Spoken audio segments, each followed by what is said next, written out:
Hello, my name is Dr. Kendra McDow. I'm the Chief Medical Officer of the Baltimore City Health Department. Thank you so much for joining the COVID-19 Vaccine Town Hall. At this town hall, I will provide an overview of the COVID-19 vaccinations that are available at the time of this recording, discuss vaccine prioritization, where you can go to find a vaccination site in the city, and clinical considerations for vaccination. Next slide. Currently, there are two vaccines available to protect against COVID-19 disease, the Pfizer and the Moderna vaccine. Both vaccines are messenger RNA or mRNA vaccines. These vaccines have been rigorously studied in tens of thousands of individuals in the US and across the world. Both the Pfizer and Moderna vaccine are authorized for use by the Food and Drug Administration, also known as the FDA, to be used in the general public.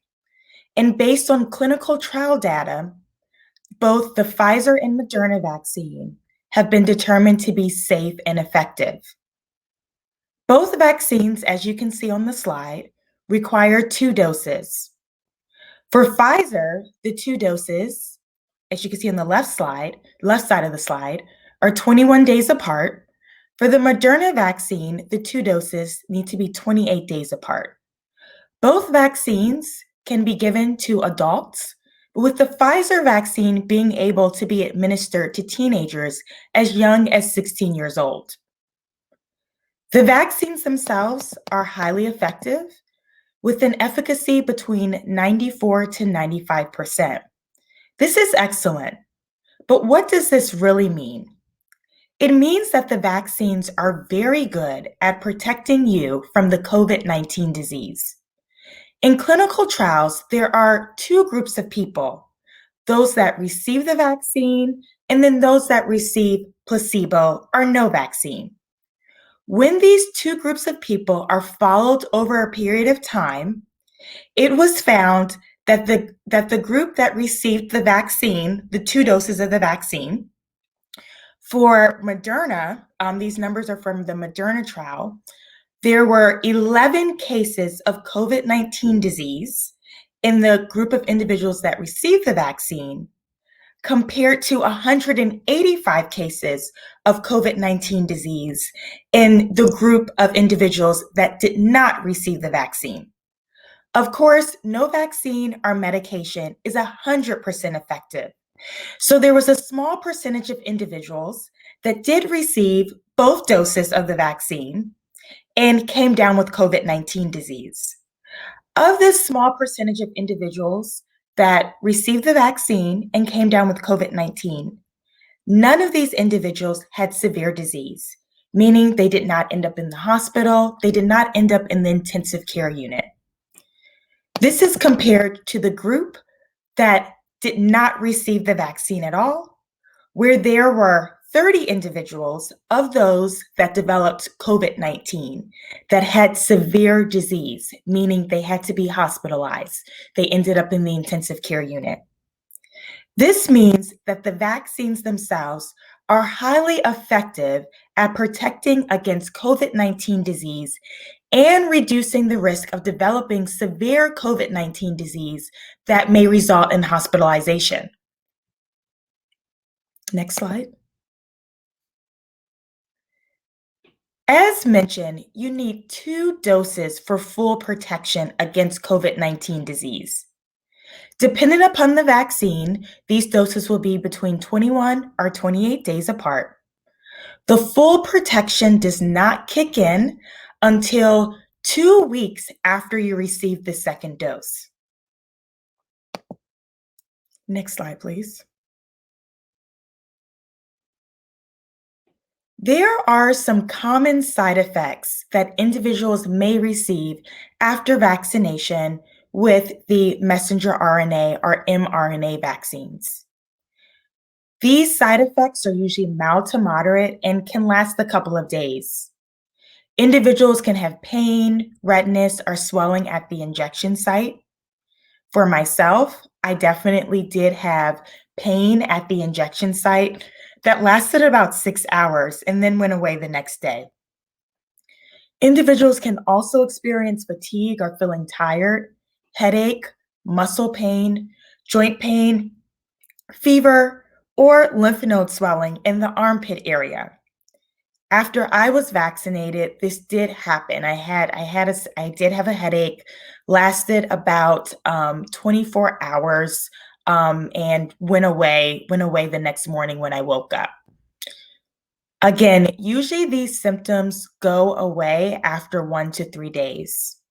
These are very common side effects, and they're actually evidence that the immune system is appropriately responding to the vaccine.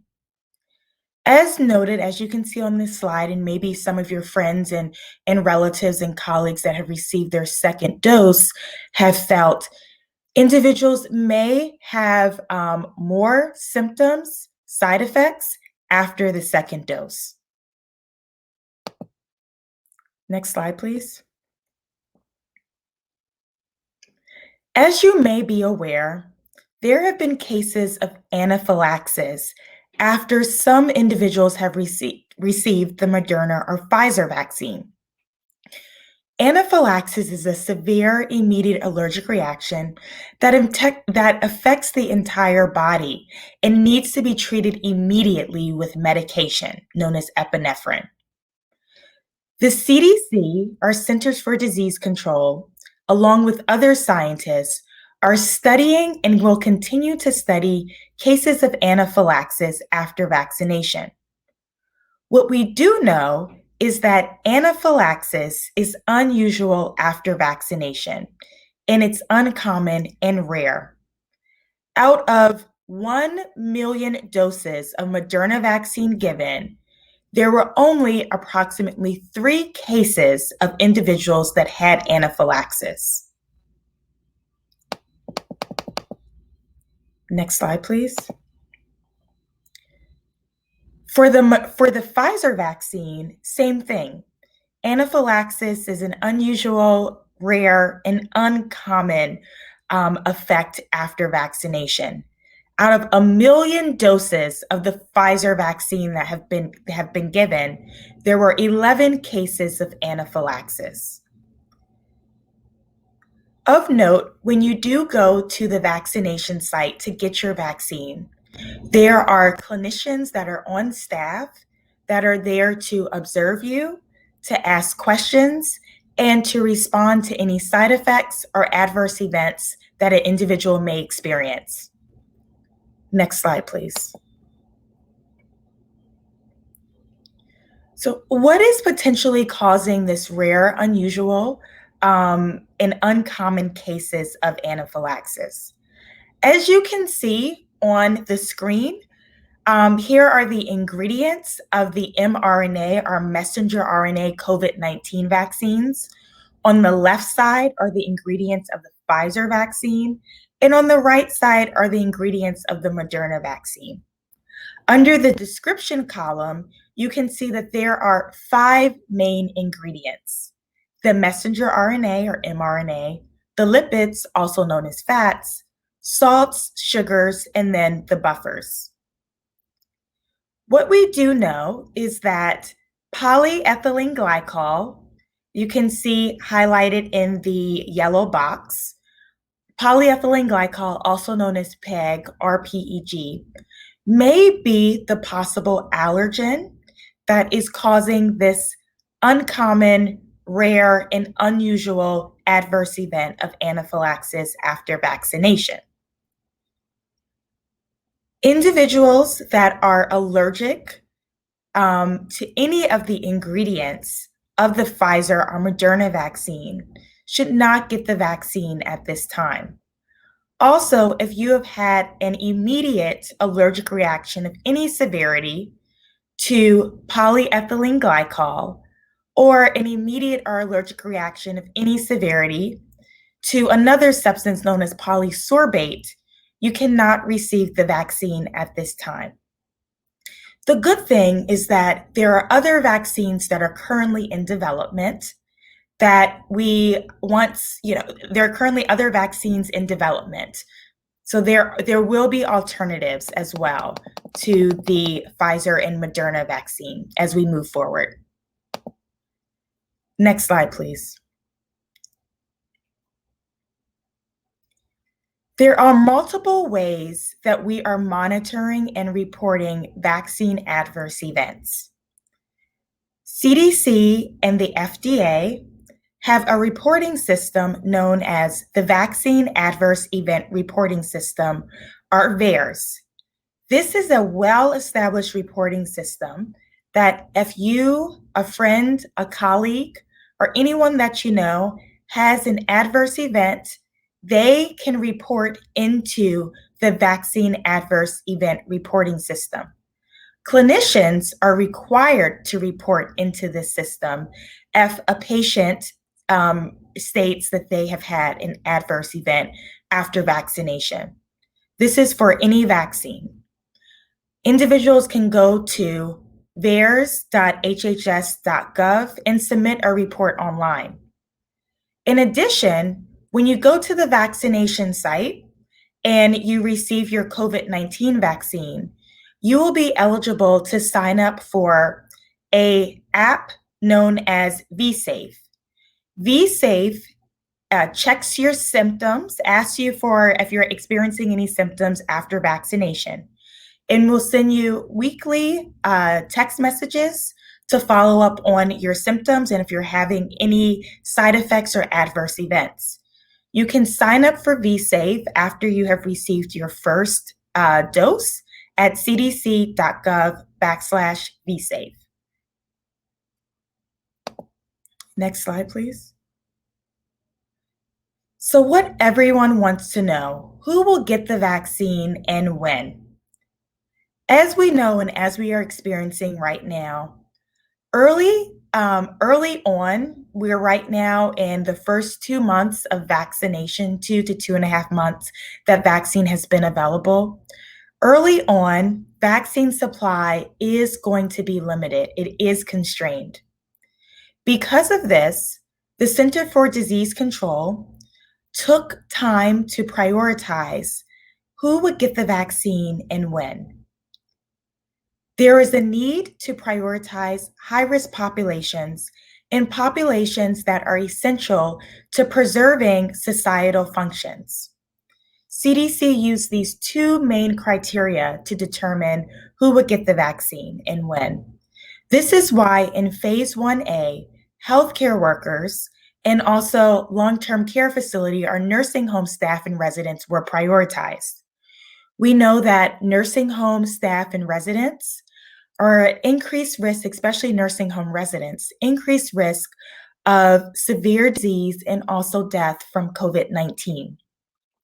And we also know that we need our healthcare workers to be safe and to be protected from COVID-19 so that they can take care of COVID-19 patients and all other patients coming through the healthcare system. As you can see on the left, this graph here shows initially how the planned phases were for Phase 1A populations, Phase 1B populations, and once there is sufficient vaccine supply, the plan was to open it up to a larger population, so the Phase 1C population, and then the general public in Phase 2. Most likely access to vaccine for the general public will come around summer 2021. Next slide, please. As you can see on this slide here, this is the prioritization guidance put forth by the Maryland Department of Health. So this is our state's guidance. As where we are right now in regards to prioritization, we are currently in 1C. And adults that are 65 and older are being prioritized to receive the vaccine. Maryland Department of Health in the state of Maryland has transitioned from 1A to 1B to 1C in little over 1 month. Next slide, please. The Baltimore City Health Department is aligning our vaccine prioritization plan with the state's prioritization plan. We are also currently in phase 1C and prioritizing our older adults 65 and older. The decision to transition between phases will be guided by the Maryland Department of Health. You can find more information about the phases on our website, coronavirus.baltimorecity.gov/COVAX.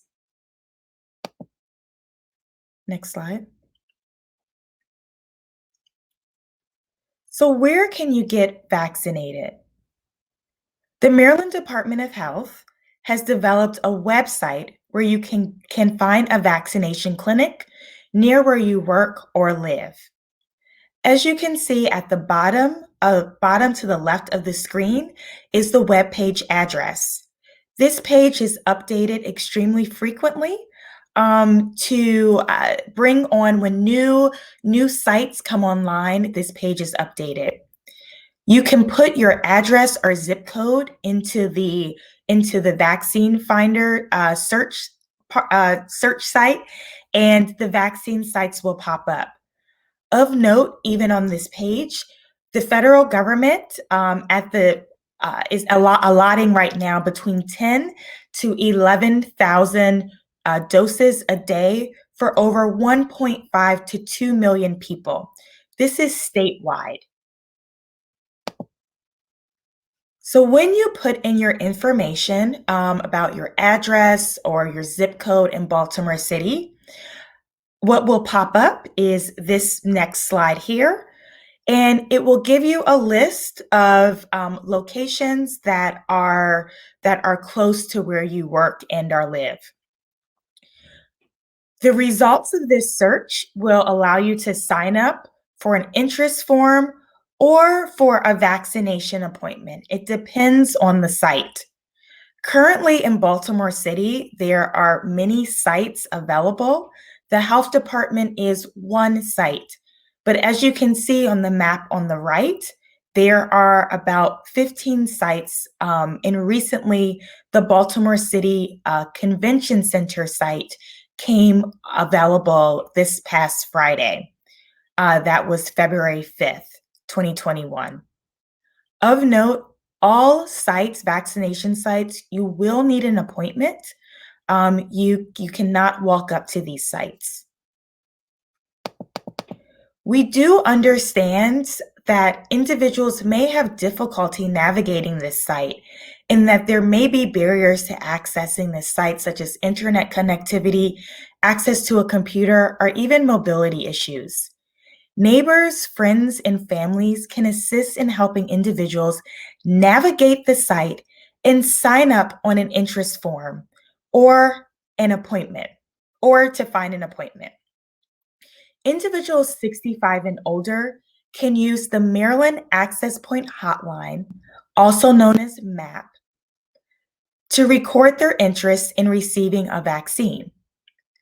The number for MAP is 410-396-2273. Older adults with access to the internet can sign up at coronavirus.baltimorecity.gov/COVAX. Both individuals that sign up through the telephone or through the online interest form will be contacted when an appointment becomes available.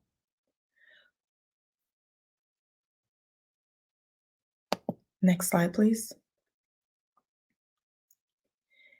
Now we're going to talk a little bit more about the clinical considerations around the messenger RNA or mRNA COVID-19 vaccination.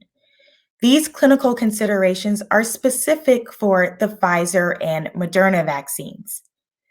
As we spoke about a little bit earlier, there are some reasons why individuals cannot receive the vaccine. These are known as contraindications to vaccination. There are a few contraindications. So one, if someone has had a severe allergic reaction, from a prior dose of the messenger RNA vaccine of the Pfizer or Moderna vaccine, they should not receive the second dose of the Pfizer or Moderna vaccine. Also, if an individual has had a severe allergic reaction to any of the components of the vaccine that we talked about earlier in this presentation, they should not receive the vaccine at this time. This is specific to the Pfizer or Moderna vaccine. If someone has had an immediate allergic reaction of any severity, again, to a prior dose of the vaccine or any of its components, including polyethylene glycol or PEG, they cannot receive the vaccine at this time. In addition, if someone has had an immediate allergic reaction of any severity to polysorbate, they should not receive the vaccine at this time. The polysorbate is not an ingredient of the Pfizer or Moderna vaccine. However, we do know that there is a potential for a cross-reactive hypersensitivity with the vaccine ingredient polyethylene glycol. What does that really mean? It means that individuals that are allergic to polyethylene glycol have a high likelihood of also being allergic to polysorbate. Next slide, please. There are also certain reasons why individuals should consult their clinician, their doctor, prior to getting the vaccine. If you have had any immediate allergic reaction to any vaccine or an injectable therapy that is given through the IV or given intramuscularly through the muscle, you should consult your doctor before getting the vaccine. You can still get the vaccine, but again, consult your physician, or when you go to the vaccination site, let them know that you've had an allergic reaction to a vaccine before or an injectable therapy. Next slide. So many questions come up about, I have another type of allergy. Can I still get vaccinated? Yes, you can still get vaccinated if you have allergies or a history of anaphylaxis to food, animal or pet dander, environmental allergens, venom like bee stings, oral medications, latex, eggs, or gelatin. You can still get the vaccine. At the vaccination site, you will be screened for a history of allergies. And also the vaccination site, as I mentioned before, there are clinicians that are there for observation to answer your questions and to respond and treat an immediate allergic reaction. When you go to the vaccination site, you will have to be observed for between 15 to 30 minutes. Individuals that have a history of anaphylaxis due to any reason, such as a food allergy, history of anaphylaxis due to food, or even or any other form of anaphylaxis, need to be observed for 30 minutes. If individuals, all other individuals can be observed for 15 minutes.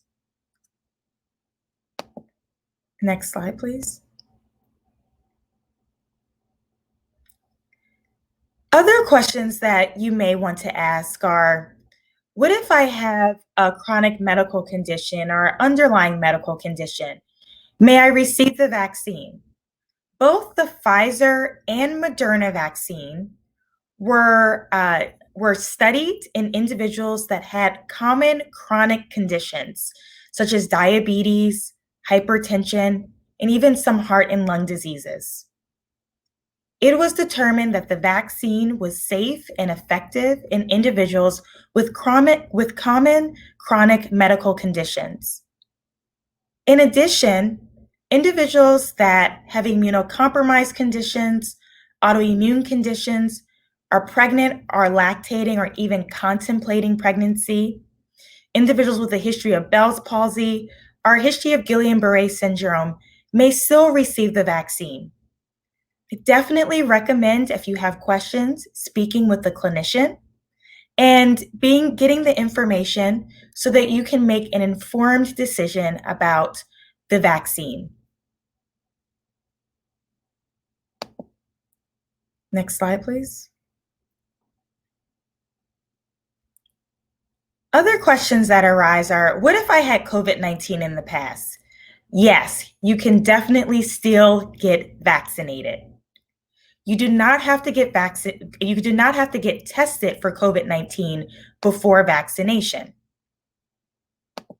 Next slide. Other questions. What if I recently received a vaccine? The guidance is to wait at least 14 days have passed either before or after receiving the COVID-19 vaccine, if you received another vaccine within that 14-day period. Next slide, please.